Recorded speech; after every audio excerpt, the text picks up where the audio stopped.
Tonight's 7 News headlines. Flooding emergency. Suburbs in Sydney's west are on alert with Warragamba Dam spilling as heavy rain continues to fall. Authorities are warning residents to be prepared to evacuate. On the mid-north coast, dozens of communities are underwater. A home washed away at Bowrey, the town one of many cut off. And a mini tornado has smashed Chester Hill, damaging around 30 homes. Now Sally's back with a check on the weather. And what is the latest with the rain, Sal? Well, there's a brief gap actually in the rain across the city at the moment. Let's have a look at the latest radar for Sydney. You can just see that gap that has developed in the last hour or so after seeing around 92 millimetres fall today. It won't stay that way. We'll have that rain continue to sweep down the coast over the next 6 hours. Under the thick blanket of cloud, there wasn't a great deal of difference between the high and the low across the city today. 20.8 degrees was the top.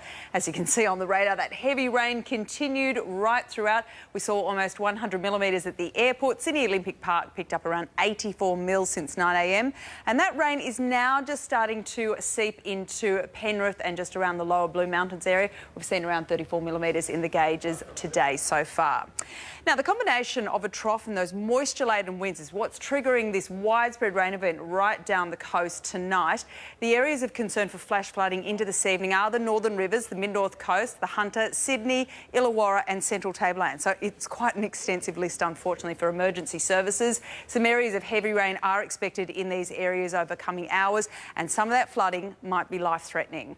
Later on into this evening and early into tomorrow, we've also got the high likelihood of heavy rain developing onto the mid-north coast once again, and also those southern parts of the northern rivers, with damaging wind gusts also exceeding up to 90 kilometres an hour possible across the southern ranges and also parts of the ACT. That'll be around above 1,200 metres tonight.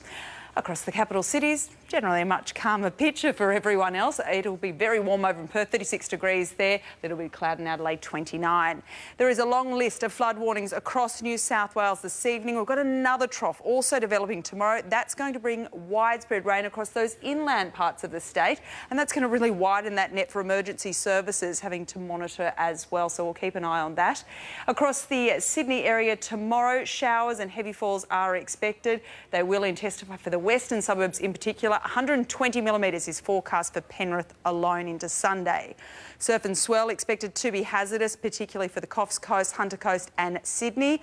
While across the city this evening, that heavy rain is forecast to continue. 22 degrees into tomorrow with heavy showers once again. Now, let's have a look at this breakdown of the rain over the next handful of days.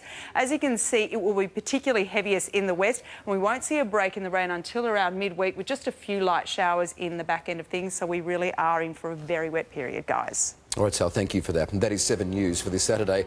We'll have updates for you throughout the evening. Weekend Sunrise starts at 7 a.m. From all of the 7 News team, try and stay dry and stay safe.